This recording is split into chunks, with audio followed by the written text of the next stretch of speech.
പരിശുദ്ധ പരമദിവ്യകാരുണ്യത്തിന് ആരാധനയും സ്തുതിയും പുകഴ്ചയും ഉണ്ടായിരിക്കട്ടെ. പരിശുദ്ധ പരമദിവ്യകാരുണ്യത്തിന് ആരാധനയും സ്തുതിയും പുകഴ്ചയും ഉണ്ടായിരിക്കട്ടെ. പരിശുദ്ധ പരമദിവ്യകാരുണ്യത്തിന് ആരാധനയും സ്തുതിയും പുകഴ്ചയും ഉണ്ടായിരിക്കട്ടെ. നമുക്ക് വിശ്വാസത്തോടെ കൃപാസന പ്രത്യക്ഷീകരണ മധ്യസ്ഥ പ്രാർത്ഥന ഏറ്റുചൊല്ലാം. അമ്മേ പരിശുദ്ധ അമ്മേ, ദൈവമാതാവേ, കൃപാസനത്തിലൂടെ ഞങ്ങൾക്കും ഞങ്ങളുടെ ദേശത്തിനും അമ്മ മാധ്യസ്ഥം തേടി തന്ന എല്ലാ അനുഗ്രഹങ്ങൾക്കും കൃപകൾക്കും ഞങ്ങളിപ്പോൾ ഹൃദയം നിറഞ്ഞ നന്ദി പറയുന്നു. നമുക്ക് സ്തുതിച്ച് പ്രാർത്ഥിക്കാം. ഹല്ലേലൂയ, ഹല്ലേലൂയ, ഹല്ലേലൂയ, ഹല്ലേലൂയ. ഇതുവരെ ഞങ്ങൾക്ക് ലഭിച്ച എല്ലാ കൃപകൾക്കും അനുഗ്രഹങ്ങൾക്കും നന്ദി പറയുന്നു. ഹല്ലേലൂയ, ഹല്ലേലൂയ, ഹല്ലേലൂയ. ആരാധന ആരാധന ആയിരം ആരാധന ആരാധന ആരാധന ആത്മാവിൽ ആരാധന. പരിശുദ്ധ പരമദിവ്യകാരുണ്യത്തിന് ആരാധനയും സ്തുതിയും പുകഴ്ചയും ഉണ്ടായിരിക്കട്ടെ. പരിശുദ്ധ പരമദിവ്യകാരുണ്യത്തിന് ആരാധനയും സ്തുതിയും പുകഴ്ചയും ഉണ്ടായിരിക്കട്ടെ. പരിശുദ്ധ പരമദിവ്യകാരുണ്യത്തിന് ആരാധനയും സ്തുതിയും പുകഴ്ചയും ഉണ്ടായിരിക്കട്ടെ. അമ്മേ പരിശുദ്ധ അമ്മേ, ദൈവമാതാവേ, 2004 ഡിസംബർ 7-ാം തീയതി ഉച്ച കഴിഞ്ഞ് 2:30 കൃപാസനത്തിൽ സംഭവിച്ച അമ്മയുടെ പ്രത്യക്ഷപ്പെടലിനെ കുറിച്ച് തിരുസഭയ്ക്ക് സമർപ്പിച്ചിരിക്കുന്ന പഠനരേഖകളുടെ വസ്തുനിഷ്ഠവും ദൈവശാസ്ത്ര വിധിപ്രകാരമുള്ളതുമായ അന്വേഷണ പഠനങ്ങൾ നടത്തി ആ പ്രത്യക്ഷപ്പെടലിലൂടെ പ്രകടമായ ദൈവമാതാവിന്റെ പ്രത്യേക കരുതലും സംരക്ഷണവും വെളിപ്പെടുത്തുന്ന പീഡിതരുടെ ആശ്വാസം, പ്രവാചകന്മാരുടെ രാജ്ഞിയും വാഗ്ദാനത്തിന്റെ പേടകവും പ്രപഞ്ച പ്രകൃതിയുടെ മാതാവുമായ പരിശുദ്ധ അമ്മയുടെ ഭക്തി തിരുസഭയിൽ കൂടുതൽ പ്രചരിച്ച് ജീവിതത്തിന്റെ ദുരന്ത അവസ്ഥകളിൽ അകപ്പെട്ട് കഴിയുന്ന അനേകായിരം മക്കൾക്ക് ദൈവത്തിന്റെ സാന്നിധ്യവും സന്ധിപ്പും കൂടുതൽ അനുഭവിക്കുകയും ആത്മീയ വിശുദ്ധിയും ദൈവശക്തിയും കൈവരിക്കുവാൻ ഞങ്ങളുടെ കുടുംബങ്ങളെ ഇടയാക്കണമേ. നമുക്ക് സ്തുതിച്ച് പ്രാർത്ഥിക്കാം. ഹല്ലേലൂയ, ഹല്ലേലൂയ, യേശുവേ ആരാധന. കുടുംബങ്ങളെ ശക്തീകരിക്കണമേ എന്ന് പ്രാർത്ഥിക്കുന്നു. ശക്തീകരിക്കണമേ എന്ന് പ്രാർത്ഥിക്കുന്നു.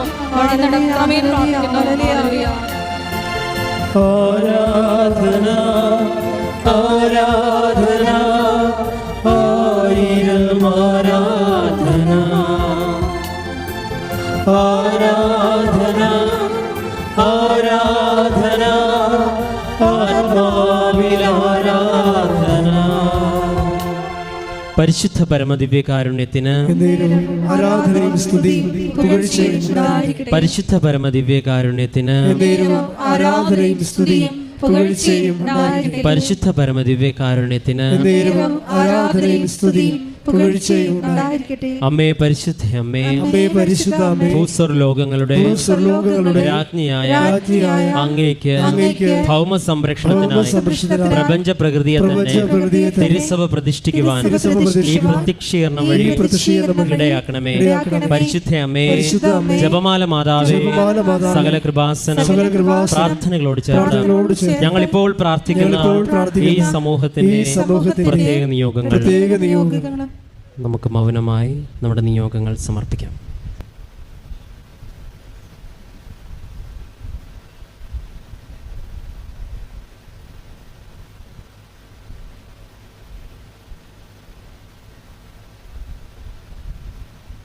അമ്മയുടെ പ്രത്യക്ഷീകരണത്തിന്റെ ഈ അനുഗ്രഹവേള ഞങ്ങൾക്ക് സാധിച്ചു തരുവാൻ കനിയണമേ. ആമേൻ.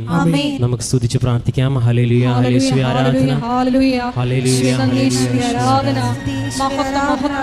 ആരാധന, ആരാധന. ഹല്ലേലൂയ, ഹല്ലേലൂയ. യേശുവേ നന്ദി, യേശുവേ ആരാധന. മഹത്വം, മഹത്വം. ആരാധന, ആരാധന. ഹല്ലേലൂയ. യേശുവേ നന്ദി, യേശുവേ ആരാധന. പരിശുദ്ധ പരമദിവ്യകാരുണ്യത്തിന് എന്നേരവും ആരാധനയും സ്തുതിയും പുകഴ്ചയും ഉണ്ടായിരിക്കട്ടെ.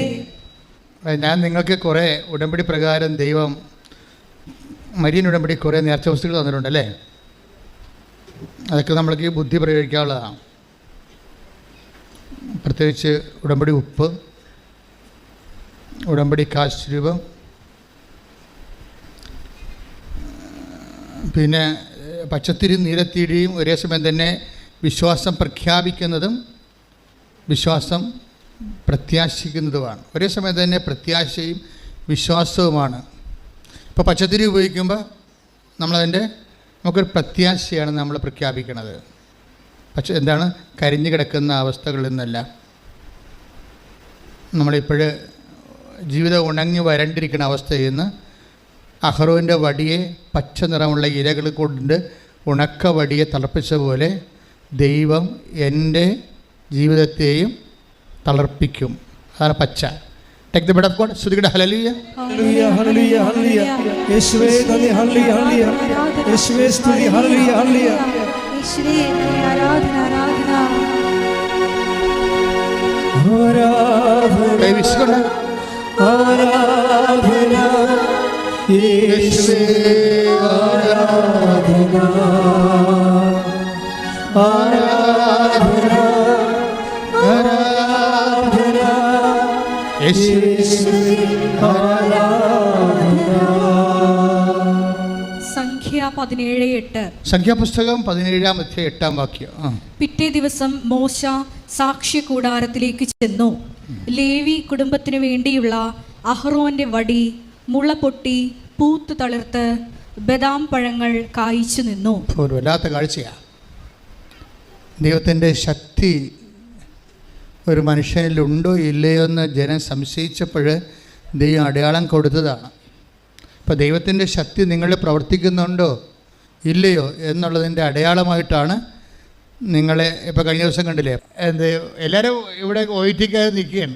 എത്രാമത്തെ പ്രാവശ്യം എന്ന് ചോദിച്ചു. അപ്പോൾ അവരോട് കരഞ്ഞ്, അവരോട് മാത്രമേ ചോദിച്ചുള്ളൂ, വേറെ ആരോടും ചോദിച്ചില്ല. എത്രാമത്തെ പ്രാവശ്യമാണെന്ന് ചോദിച്ചു. അപ്പോൾ കരഞ്ഞ്. എന്നോട് പറഞ്ഞ് 10ാമത്തെ പ്രാവശ്യവും. കുടുംബം എന്തുമാത്രം വെളുത്ത് കാണും. ഇപ്പോഴും അവർക്ക് ഹോപ്പില്ല. പക്ഷെ കർത്താവ് അവളോട് പറഞ്ഞ് ചോദിക്കാൻ, എന്താണ്? ഇനി നിൻ്റെ ബുദ്ധി കൊണ്ടല്ല, നിൻ്റെ കഴിവ് കൊണ്ടല്ല, എൻ്റെ കൃപ കൊണ്ട് ഞാൻ നിന്നെ ജയിപ്പിക്കുമെന്ന് കൈയടിച്ച് കർത്താവ്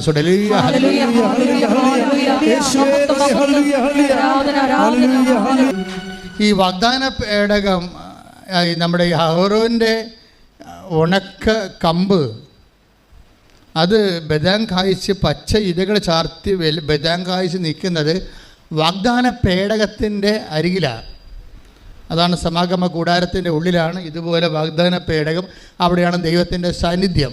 ഇപ്പം നിങ്ങൾ ഉടമ്പടി ചെയ്യുമ്പോൾ എന്താ ചെയ്യണം? നിങ്ങളുടെ ജീവിതം കരിഞ്ഞുപോയി, ബിസിനസ് വന്ന് കടം കയറി മുടിഞ്ഞുപോയി, നിങ്ങൾക്ക് ജപ്തി നടപടിയാണ്. നിങ്ങൾ ദൈവത്തിൻ്റെ വാഗ്ദാന പേടകത്തിൽ ആ ഉണക്ക കമ്പിനെ വെക്കുക അല്ലേ? വെച്ചിട്ട് പോയിട്ട് നിങ്ങൾ പച്ചത്തിരി കത്തിക്കും. കഴിഞ്ഞ ദിവസങ്ങളൊരു സാക്ഷ്യം ഉണ്ടായി. അവർക്കൊരു സ്വപ്നം ഉണ്ടായി. ഒരു പച്ച വെളിച്ചം ഇങ്ങനെ കടന്ന് അടുത്തടുത്തേക്ക് വന്നിട്ട് അതിൽ നിന്ന് കൃപാസന മാതാവിൻ്റെ രൂപം വിരിഞ്ഞ് വരണേ. പിന്നെ പിറ്റേ ദിവസം മുതൽ ഉടമ്പടിക്ക് അടിക്കടി അടയാളം ലഭിച്ചുകൊണ്ടിരുന്നു. അപ്പോൾ പച്ച നിസ്സാരമല്ല ശരിക്കും. പച്ചയുടെ ഉടമ്പടിയുടെ പ്രത്യാശയുടെ കളറാണ്. ഇപ്പോൾ കഴിഞ്ഞ ദിവസങ്ങളിലേ അലക്സ് തോമസ് എന്ന് പറഞ്ഞ് ബാംഗ്ലൂരിൽ നിന്നൊരു സാക്ഷ്യം ഉണ്ടായി. അപ്പോൾ അയാളുടെ ജീവിതത്തിൽ സംഭവിക്കുന്നത് അടിക്കടി തകർച്ചയാണ്. അടിക്കടി തകർച്ച സംഭവിക്കുമ്പോഴും പുള്ളി പറയും, ഞാൻ ഉടമ്പടിയുടെ ബലത്തിൽ ഞാൻ മുന്നോട്ട് പോയി, ഉടമ്പടി എടുത്തിട്ടുണ്ടല്ലോ, അതാണ് എന്നിട്ട് ഞാൻ മുന്നോട്ട് പോയി. എന്താ സംഭവിച്ചു കഴിഞ്ഞാൽ, പുള്ളിക്ക് ഒരു അളിയനുണ്ട്, ഭാര്യയുടെ ആങ്ങള. അപ്പോൾ ഭയങ്കര അടുപ്പമുള്ള അങ്ങനെക്ക് ലിവർ ക്യാൻസർ വന്നു. അതായത് ലിവർ സിറോസിസ് വന്ന്. അപ്പോൾ ഡോക്ടർ പറഞ്ഞു ലിവർ കംപ്ലീറ്റ് ട്രാൻസ്പ്ലാന്റ് ചെയ്യണമെന്ന് പറഞ്ഞു. അപ്പോഴദ്ദേഹം വന്ന് ലിവർ ട്രാൻസ്പ്ലാന്റിന് അദ്ദേഹത്തിൻ്റെ ബദലിലോ ഹോസ്പിറ്റലൈസ് ആയപ്പോൾ അദ്ദേഹം വന്ന് ഉടമ്പടി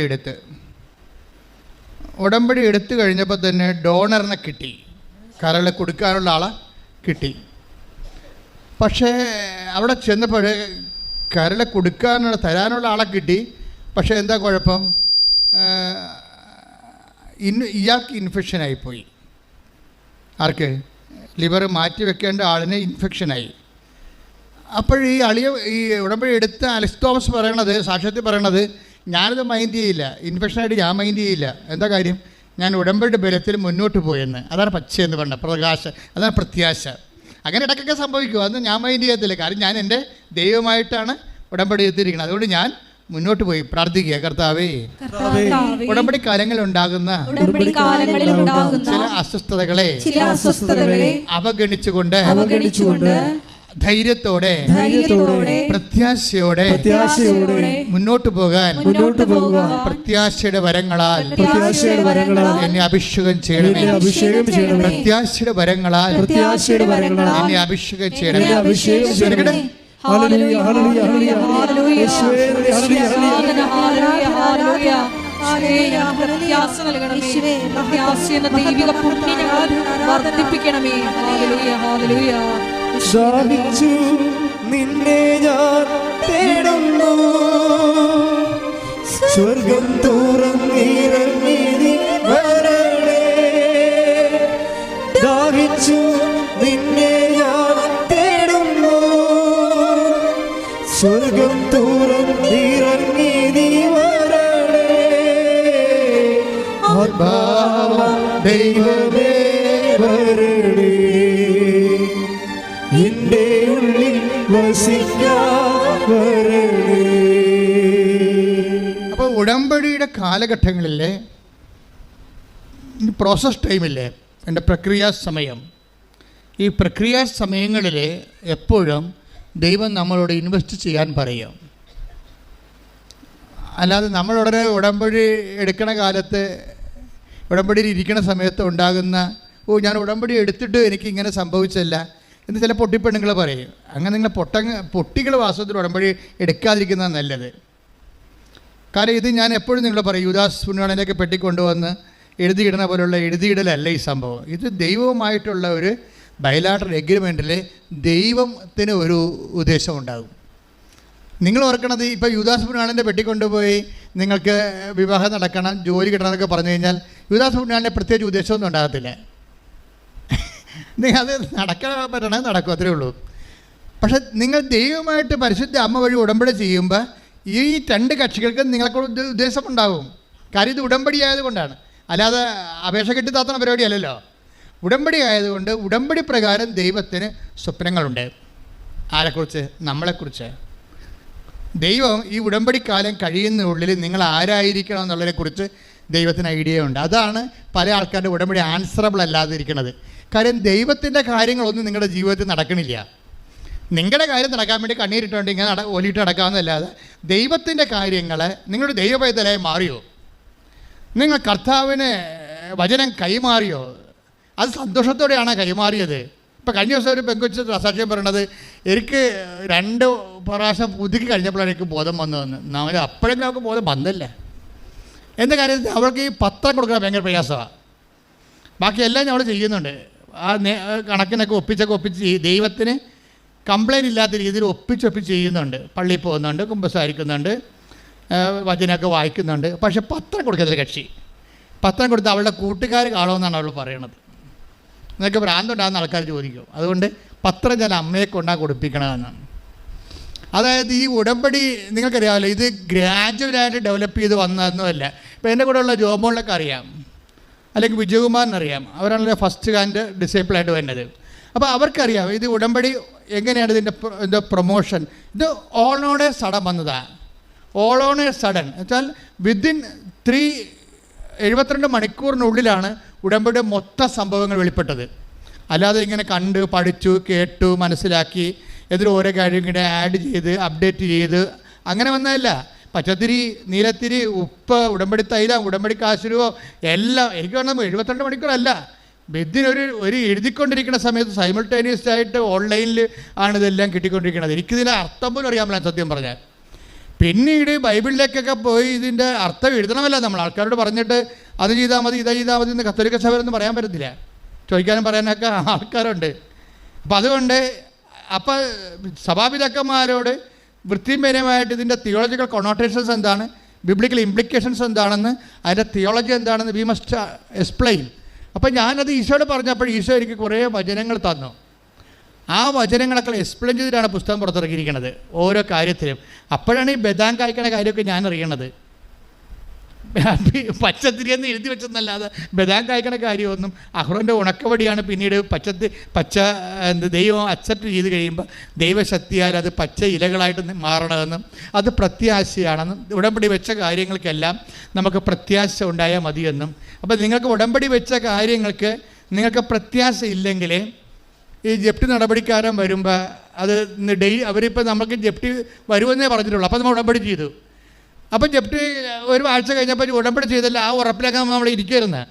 അപ്പോൾ എൻ്റെ ബാങ്കുകാരൻ മദ്യം പറയുന്നത് 19-ാം തീയതിയാണ് ജപ്തി എന്ന്. മാതാവ് ഉടമ്പടിയിടും 19-ാം തീയതി ഡേറ്റ് ജപ്തിയായ. അപ്പോൾ തന്നെ നമ്മൾ കണ്ടിച്ച് വീണ് ഉടമ്പടി എടുക്കാത്ത പോലെ ഇരുന്ന് മോങ്ങിയെന്ന് വിചാരിച്ചോ. അപ്പോൾ ഉടമ്പടി ബ്രേക്ക് ആവും. സംഭവം പ്രത്യാശ ഇവർക്കില്ല.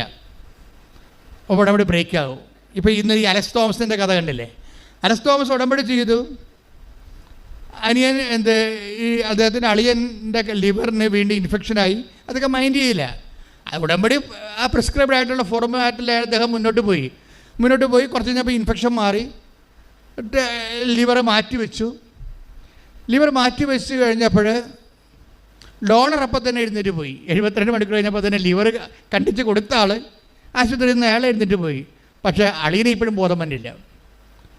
അപ്പം പെങ്ങളും നാട്ടുകാരുമൊക്കെ ബുദ്ധിമുട്ടാകും. കാര്യം എന്താ, അയാൾ പറ്റത് ലിവറും കൊടുത്ത് അയാൾ പോയി. പക്ഷേ ലിവർ സ്വീകരിച്ച ആളിന് ബോധമില്ല. 20 ദിവസമായിട്ടും ബോധം വന്നില്ല. അപ്പോൾ ഡോക്ടർ പറഞ്ഞ് വെന്റിലേറ്റർ മാറ്റേണ്ടി വരുമെന്ന് പറഞ്ഞു. അപ്പോഴും അലക്സ് തോമസ് പറയും, ഉടമ്പടി എടുത്തതാണ്, ദൈവം അതിൻ്റെ കാര്യങ്ങൾ ചെയ്യും. അതാണ് പ്രത്യാശ എന്ന് പറയുന്നത്.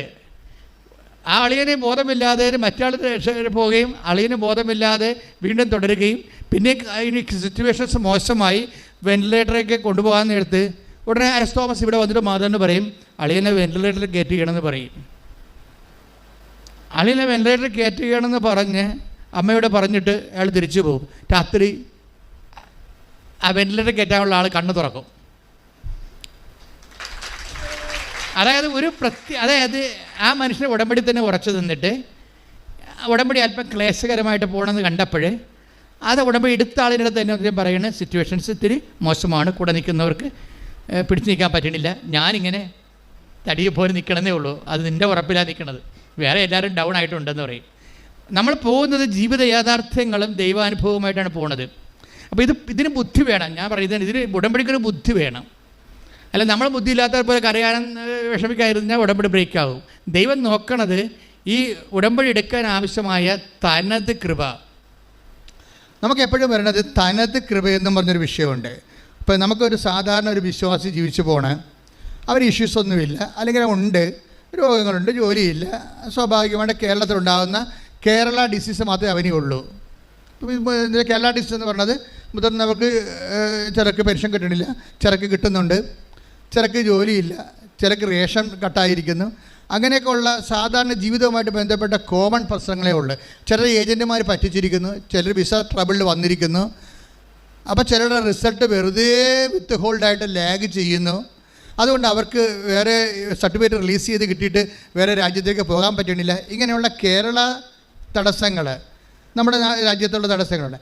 ഇതല്ലാതെ എക്സ്ട്രാ തടസ്സങ്ങളുള്ളവരുണ്ട്. സാധാരണ മനുഷ്യർക്ക് ഇല്ലാത്ത, ഒരു 60% പേർക്കും ഇല്ലാത്ത, ഒരു 40% പേർക്ക് മാത്രമുള്ള തടസ്സങ്ങളുണ്ട്. ചിലർക്ക് 20% പേർക്ക് മാത്രമുള്ള അപൂർവ തടസ്സങ്ങളുണ്ട്. അപ്പോൾ വ്യത്യസ്തങ്ങളായ ജീവിത കാലാവസ്ഥകൾ നമുക്കുണ്ട് ഓരോരുത്തർക്കും. അപ്പോൾ ഈ വ്യത്യസ്തമായ ജീവിത യാഥാർത്ഥ്യം നമ്മൾ മാത്രം അഭിമുഖീകരിക്കുന്ന, എന്നാൽ വേറെ ആൾക്കാർക്ക് അഭിമുഖീകരിക്കേണ്ടി വരാത്ത വിഷമങ്ങളാണ് തനത് വിഷമങ്ങളെന്ന് പറയുന്നത്, തടസ്സങ്ങൾ. ഈ തനത് തടസ്സങ്ങൾ ഇപ്പോൾ നിനക്ക് മാത്രമുള്ള തടസ്സങ്ങൾ. ഇപ്പം നിൻ്റെ അണിയന് ഭയങ്കരമായിട്ട് കല്യാണ ആലോചന വരണം, ചേട്ടനായ നിനക്ക് കല്യാണ ആലോചന വരുന്നില്ല. അതാണ് നിൻ്റെ തനത് തടസ്സം. ഈ വിഷയമെല്ലാം നമ്മൾ അടുത്തുള്ള പുരയിടങ്ങളൊക്കെ വിറ്റ് പോകണം, അവർക്ക് ആവശ്യമില്ലാത്തവർ പോലും വന്ന് മേടിച്ചുകൊണ്ട് പോകണം. പക്ഷേ നമ്മുടെ പുരയിടം നമുക്ക് ആവശ്യമുണ്ടായിട്ടും പുരയിടം മേടിക്കാൻ ആരും വരണില്ല. തനത് തടസ്സമെന്ന് പറയും. ഈ തനത് തടസ്സത്തിന് വേണ്ടത് തനത് ഗ്രേസാണ്. അതിൻ്റേതായിട്ടുള്ള ഓൺ ഗ്രേസ് അതിൻ്റേതായിട്ടുള്ള ഗ്രേസ്. അങ്ങനെ വരണമെന്നുണ്ടെങ്കിൽ തീർച്ചയായിട്ടും. ഇപ്പം ഏലിയായുടെ ഒരു സഹോദരനാണ്, പ്രവാചക സഹോദരനാണ് എലീഷ. എപ്പോഴും ഏലിയയെ കണ്ടപ്പോൾ എന്നോട് എലീഷ പറഞ്ഞത്, എനിക്ക് അങ്ങയുടെ കൃപയുടെ ഇരട്ടി പങ്ക് വേണമെന്ന് പറഞ്ഞു. അത് അത്രയുള്ള കാര്യം. നമ്മൾക്ക് ചെയ്യാനുള്ള മിഷൻ മറ്റുള്ളവരുടെ മിഷനേക്കാളും പ്രയാസമേറിയതാണെങ്കിൽ നമ്മുടെ മുമ്പിലുള്ള ഓപ്ഷൻ എന്ന് പറയുന്നത് ഇരട്ടി കൃപയാണ്. Take the word of God. സ്തുതിക്കട്ടെ. ഹല്ലേലൂയ ഹല്ലേലൂയ ഹല്ലേലൂയ ഹല്ലേലൂയ. യേശുവേ നന്ദി. ഹല്ലേലൂയ ഹല്ലേലൂയ. യേശുവേ സ്തുതി. Hallelujah hallelujah. 2 രാജാക്കന്മാർ 2:9. 2 രാജാക്കന്മാർ 2:9.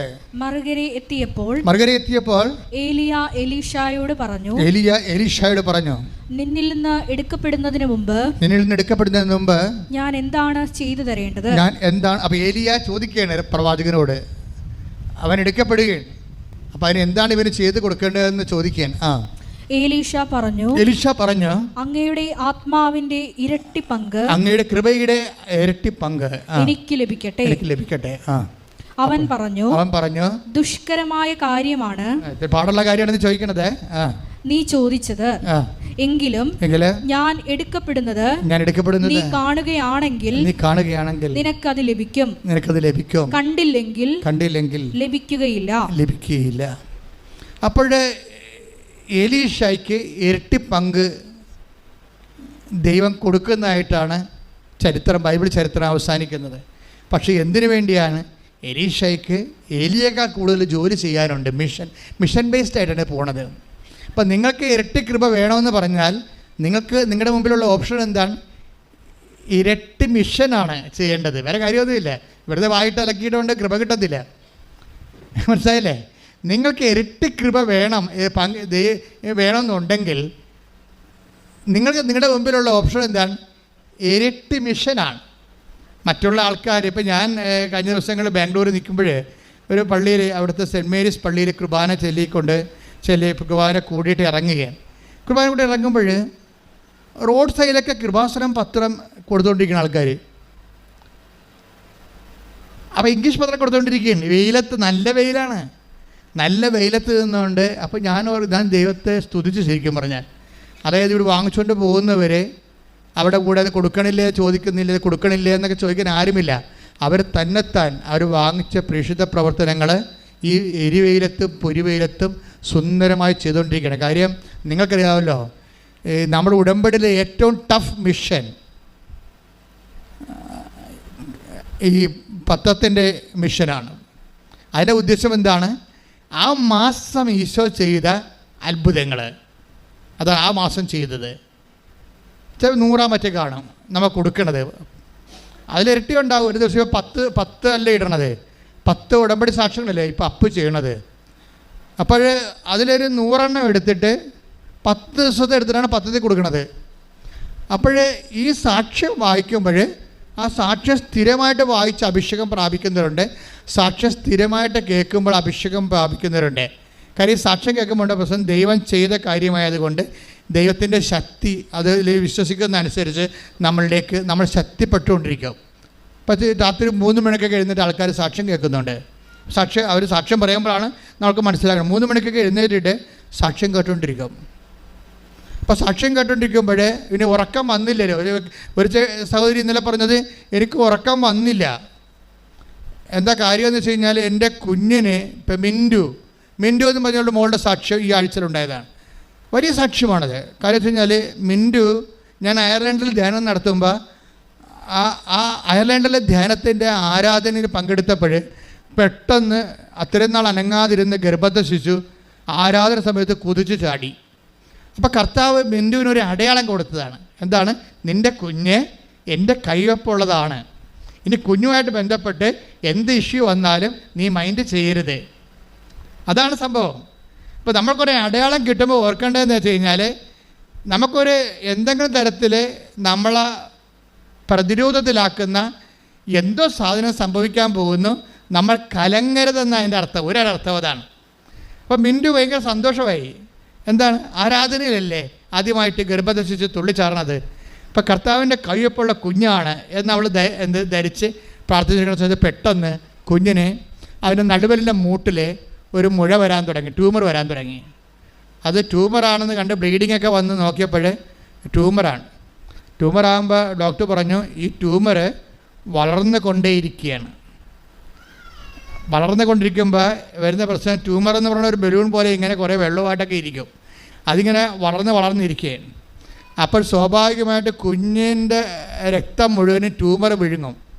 കുഞ്ഞ് രക്തമില്ലാതെ കുഞ്ഞിന് ലിവർ അടിച്ചു പോകും, ബ്രെയിൻ ചുരുങ്ങിപ്പോകും, അങ്ങനെ കിഡ്നി, 3 പ്രശ്നമാണ് ട്യൂമർ ഉണ്ടാകുമ്പോൾ. അപ്പോൾ ഇതെല്ലാം കേട്ടിട്ട് ഇവൾ കിടുങ്ങിപ്പോകും അങ്ങോട്ട്. കാര്യമൊക്കെ മനസ്സിലാകും, കുഞ്ഞ് മരിച്ചു പോകുമെന്ന് മനസ്സിലാവും, ട്യൂമർ വളരെ. പക്ഷേ ഇവൾ ഉടമ്പടിയിൽ അങ്ങ് ഉറച്ചു നിൽക്കും. ഉടമ്പടിയിൽ ഉറച്ചു നിൽക്കും. എന്താ കാര്യം വെച്ച് കഴിഞ്ഞാൽ, നമ്മൾ ഉടമ്പടി ഉറച്ചു നിൽക്കുമ്പോൾ ഉണ്ടാകുന്ന ഗുണമെന്ന് വെച്ച് കഴിഞ്ഞാൽ, ഇതിൻ്റെ വിഷയം, നമ്മുടെ വിഷയം എല്ലാം ദൈവത്തിൻ്റെ വിഷയമായി മാറും. കാര്യം ഇത് ബൈലാറ്ററൽ എഗ്രിമെൻ്റ് അല്ലേ, അതാണ് വിഷയം. നമുക്ക് ജോലിയില്ല, ദൈവത്തിന് ജോലിയില്ല. നമുക്ക് പനിയാണോ, ദൈവത്തിന് പനിയാണ്. ഇതെല്ലാം ഇങ്ങനെയാണ് പോണത്. നമുക്ക് കടത്തിലാണോ, ദൈവവും കടത്തിലാണ്. എന്നുവെച്ചാൽ ദൈവത്തിന് തനതായിട്ട് തോന്നും. ഇപ്പോൾ ഉടമ്പടിയുടെ അകത്ത് നിൽക്കുമ്പോൾ ഉണ്ടാകുന്ന പ്രശ്നം, നിനക്കുണ്ടാകുന്ന മുഴുവൻ പ്രശ്നങ്ങളെ ദൈവം ഏറ്റെടുത്ത് സ്വന്തം പോലെയാക്കും. സ്തുതിക്കട്ടെ, ഹല്ലേലൂയ. ഹല്ലേലൂയ, ഹല്ലേലൂയ, ഹല്ലേലൂയ. ഉടമ്പടി വഴിയായി ഞങ്ങളുടെ വിഷയങ്ങൾ ഏറ്റെടുത്ത് ഞങ്ങളെ സ്വന്തമാക്കുന്നതിന് നന്ദി പറയുന്നു. ഞങ്ങളെ സാക്ഷികളാക്കി ഉയർത്തുന്നതിന് നന്ദി പറയുന്നു. Hallelujah, hallelujah.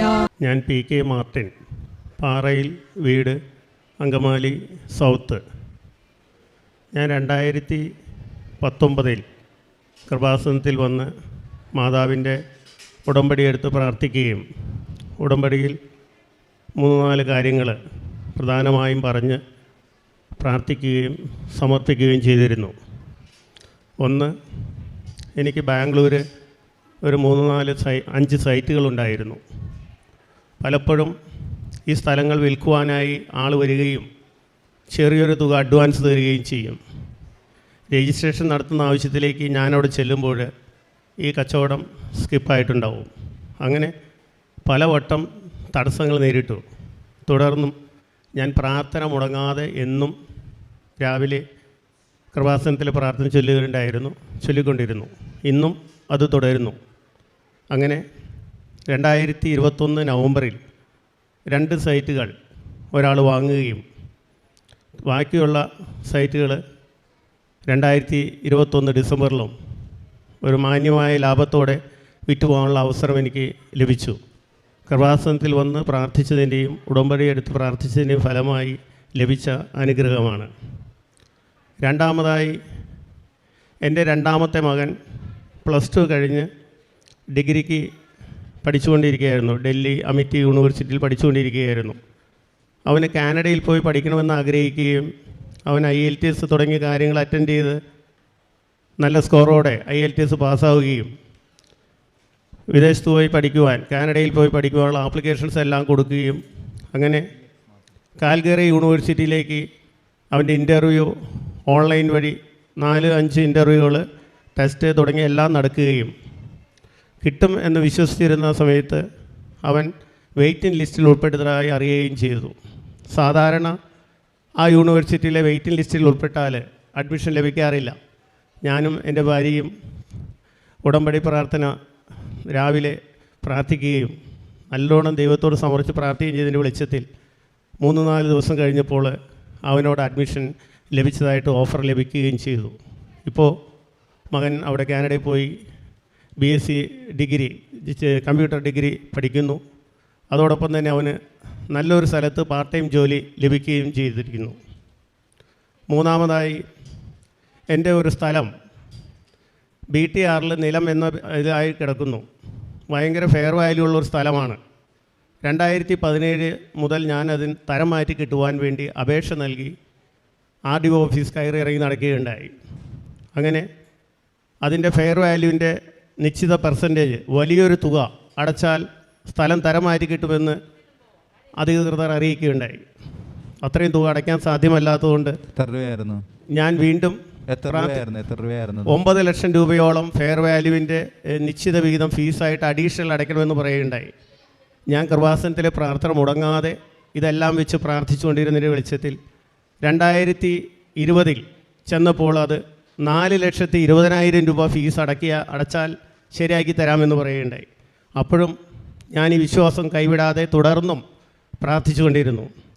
2021 ഒക്ടോബറിൽ സ്ഥലം തരം മാറ്റി കിട്ടുന്നതിന് വീണ്ടും ഫീസിൽ ഒരിളവ് ലഭിച്ച് 2,10,000 രൂപ അടച്ചാൽ തരം മാറ്റി കിട്ടുമെന്ന് അറിയിച്ചു. ഈ വിവരം ഞാൻ എൻ്റെ പരിചയക്കാരോടും എൻ്റെ കുടുംബത്തിലും അറിയിച്ചപ്പോൾ ഈ തുക എന്തായാലും അടച്ച് നമുക്ക് തരം മാറ്റി എടുക്കാമെന്ന് പറയുകയുണ്ടായി. ഞാൻ അങ്ങനെ ഫീസ് അടയ്ക്കാൻ തയ്യാറായി ചെന്ന് അധികൃതരെ അറിയിക്കാൻ വേണ്ടി പുറപ്പെടുമ്പോൾ രാവിലെ പത്രത്തിൽ ഞാനൊരു ന്യൂസ് കാണുന്നു. ഹൈക്കോടതി പറഞ്ഞിരിക്കുന്നു, നേരത്തെ മുതൽ നൽകിയിട്ടുള്ള അപേക്ഷകളെല്ലാം ഫീസുകളൊന്നും വാങ്ങാത്തതിൽ ഉൾപ്പെടുത്തി കൊടുക്കണമെന്നുള്ളത് കാണുകയുണ്ടായി. ഞാൻ ഓർഡർ മേടിക്കാൻ ചെന്ന ആർ.ഡി. ഓഫീസിലെ ഉദ്യോഗസ്ഥരെ എനിക്ക് ഓർഡർ തന്നില്ല. അവരെന്നോട് പറഞ്ഞു, ഞാൻ പലവട്ടോടെ കയറി ഇറങ്ങി എൻ്റെ മുഖം അവർക്ക് പരിചിതമായതുകൊണ്ട് അവരെന്നോട് പറഞ്ഞു, ചിലപ്പോൾ നിങ്ങളുടെ അപേക്ഷ ഈ ഗണത്തിൽ ഉൾപ്പെടുത്തി കിട്ടുവാൻ സാധ്യതയുണ്ട്. നിങ്ങൾ ഓർഡർ കൈപ്പറ്റിയാൽ പിന്നെ നിങ്ങൾ ആ ഫീസ് അടയ്ക്കണം. നിങ്ങൾ എന്ത് തീരുമാനിക്കുന്നു എന്ന് ചോദിച്ചു. ഞാൻ ഒരു സെക്കൻഡ് മൗനമായി നിന്നു. ഞാൻ പറഞ്ഞു, ഞാൻ പോയിക്കൊള്ളാം, പിന്നെ വരാമെന്ന് പറഞ്ഞു. വീണ്ടും ഒരു 10-20 ദിവസത്തിന് ശേഷം ഞാൻ ചെന്നു. എനിക്ക് ഓർഡർ ലഭിച്ചു. 2021 ഡിസംബർ 30 എനിക്ക് ഓർഡർ കിട്ടി. ഒരു പൈസ പോലും അടയ്ക്കാതെ എനിക്ക് ആ സ്ഥലം, അതായത് 9 ലക്ഷം രൂപ ഫെയർ വാല്യൂ ഡിഫറൻസ് അടയ്ക്കാൻ പറഞ്ഞിരുന്ന സ്ഥലം ഒരു ചില്ലിക്കാശ് പോലും അടയ്ക്കാതെ എനിക്ക് കരഭൂമിയാക്കി തരം മാറ്റി കിട്ടി. കൃപാസനത്തിൽ വന്ന് തുടർച്ചയായി പ്രാർത്ഥിച്ചതിൻ്റെ, ഉടമ്പടി കൈവിടാതെ പ്രാർത്ഥിച്ചതിൻ്റെ ഫലമായി കിട്ടിയ അനുഗ്രഹമാണ്. അതുപോലെ തന്നെ എൻ്റെ മൂത്ത മകൻ +2 വേറൊരു ഗ്രൂപ്പായിരുന്നു. ഡിഗ്രിക്ക് അവൻ വേറൊരു ഗ്രൂപ്പിലേക്ക് മാറി പഠിച്ചു. അവൻ മോൻ എന്നോട് പറഞ്ഞു, അപ്പേ എന്നെക്കൊണ്ടിത് പറ്റില്ല, മിക്കവാറും ഞാൻ ഫെയിലാവുമെന്ന് അവൻ പറയുകയുണ്ടായി. അവൻ മോന് കരുത്ത് നൽകി. മോനെ നീ നന്നായി പഠിച്ചു, ദൈവം അനുഗ്രഹിക്കും. അങ്ങനെ മുടങ്ങാതെ ഞങ്ങളിങ്ങനെ പ്രാർത്ഥിച്ചതിൻ്റെ ഫലമായി അവൻ പുതിയതായി മാറിയെടുത്ത ഡിഗ്രിയിൽ അവന് ഫസ്റ്റ് ക്ലാസ്സോടുകൂടി പാസ്സാവാനുള്ള അവസരം ലഭിച്ചു. ഈ കിട്ടിയ എല്ലാ അനുഗ്രഹങ്ങൾക്കും ഞാൻ കൃപാസനം പ്രസാദ മാതാവിനോട് നന്ദി പറയുന്നു. ഒത്തിരിയേറെ അനുഗ്രഹങ്ങളാണ് എനിക്ക് നൽകിയിരിക്കുന്നത് ഇവിടെ വന്ന് പ്രാർത്ഥിച്ചതിൻ്റെ ഫലമായി. ഇപ്പോൾ ഞാൻ ഇന്നിവിടെ എത്തിയത് ഈ കൊറോണയും തുടങ്ങിയ എല്ലാ കാര്യങ്ങളുമായിട്ട് ഇതുവരെയും വന്ന് ഇവിടെ പറയാൻ പറ്റിയില്ല. ഇന്നിവിടെ വന്ന് എനിക്ക് കിട്ടിയ അനുഗ്രഹങ്ങളെ ഇവിടെ മാതാവിനോട് സാക്ഷ്യപ്പെടുത്തുവാനും നിങ്ങളെല്ലാവരും അറിയിക്കാനും വേണ്ടി വന്നതാണ്. ദൈവത്തിന് നന്ദി, സ്തുതി, സ്തോത്രം. പരിശുദ്ധ അമ്മയ്ക്കും ദൈവപിതാവിനും നന്ദി പറയാം.